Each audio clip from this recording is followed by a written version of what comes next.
రాజన్న సిరిసిల్ల జిల్లా గంభీరావుపేట మండలంలోని అతి పురాతనమైన శ్రీ సీతారామస్వామి దేవస్థానాన్ని అధికారులు పునరుద్ధరించారు.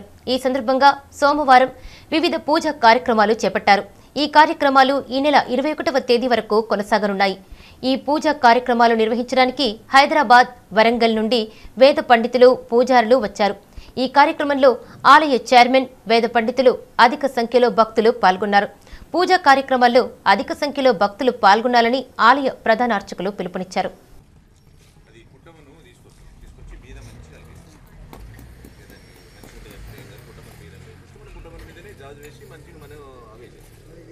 కొద్దిగా దానికి కలిపి మళ్ళీ ఫిక్స్ అయిపోతాయి అన్నట్టు పుట్టమని పూర్తిగా దొరుకుతున్నా మంచి ప్యూర్ పుట్టమందే మనం ఎర్రమన్నట్టు కాకుండా.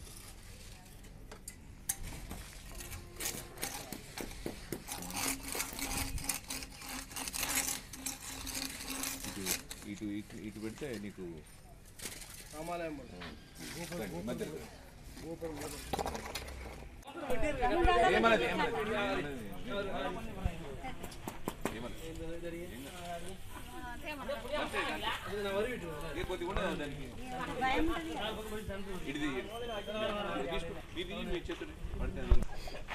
అంతే ఇప్పుడు నమ్మించాలి.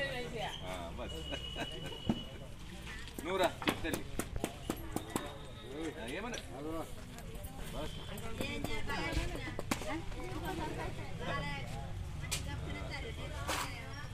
ఇంటి దగ్గర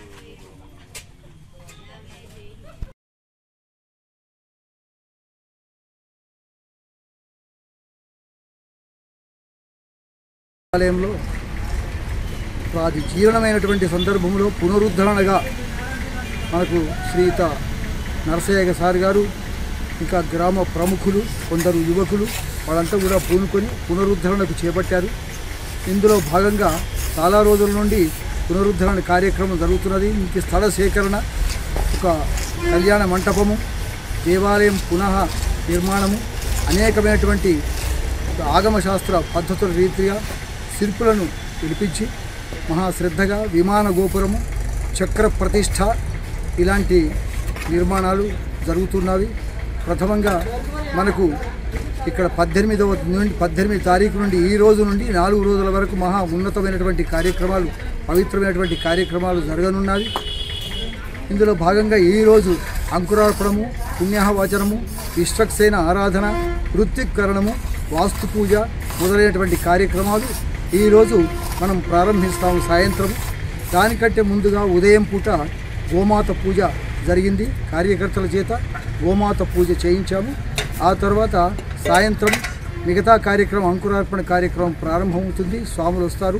హైదరాబాదు, వరంగల్, మహబూబ్ నగర్ జిల్లా నుండి స్వాములంతా కూడా వస్తారు.